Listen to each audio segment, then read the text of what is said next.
Most coaches got into this because they wanted to do the work. Coaching people, being useful in conversations that matter. Almost nobody got into this because they wanted to run a business. That gap is what the next several hours close, and the first 5 minutes are about making sure you start in the right place. Most coaches I've worked with got into this work because they wanted to do the work. They wanted to coach. They wanted to help people. They wanted to be useful in the kind of conversation that actually matters. Almost nobody got into this because they wanted to run a business. And that's exactly the gap this course is here to close. Honestly, over the next several hours. Not motivationally, not by pep talk, by naming in plain language the part of the work you probably haven't been trained to do, and then walking you through it in a sequence that builds. There are two completely different categories of work inside a coaching practice. The first is working in the business. That's the coaching itself. Sessions, session prep, supervision, peer practice, continuing education, the craft, the thing your credential program trained you to do. The second is working on the business. That's a completely different set of decisions. Niche, offer, pricing, demand generation, sales, ethics in marketing, operations. Nobody trained you to do that work. You were trained on the first column. The second column is what we're going to spend this course on. Now I want to name something carefully. Avoiding the operator work isn't laziness. It's the predictable behavior of people who got into a craft and discovered the craft alone doesn't pay. You weren't taught it. That's why you avoid it. The fix isn't more willpower.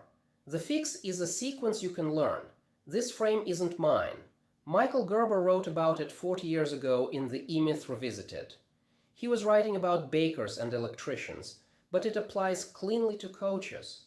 The technician who becomes a business owner does more technician work, because that's the work they know how to do. There are 3 honest entry points to this work, and the course is segmented so you start where you actually are. Path A, pre-revenue or newly credentialed. You've finished a program, maybe you've coached a few hours, but the practice hasn't started building yet. Path B, early revenue, under $50,000 a year, or under 2 years in. Some clients, some traction, but not yet a practice that holds up. Path C, plateaued.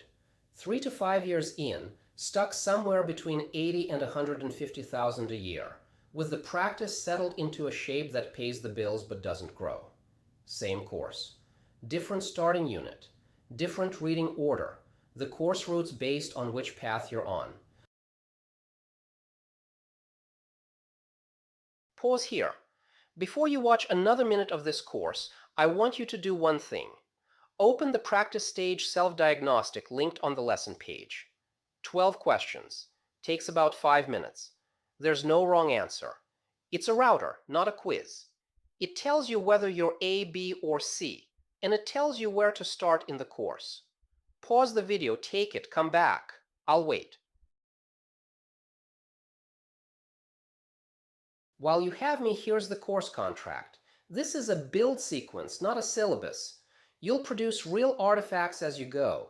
A niche statement, a one-page offer, a discovery call script, a 90-day execution roadmap. The capstone is something you could put in front of a buyer. Monday. No upsell, no fake scarcity, no mastermind ladder. The price of the course is the price of the course. Real numbers where they're verifiable. Honest methodology where they're not. I'll tell you plainly when I don't have a number. I won't make one up. And there are a few channels we're going to tell you to stop using. That's part of the deal. You're in the right place. You don't need to apologize for not knowing this yet. You weren't taught it. That's what the next several hours are for. Let's get into Module 1.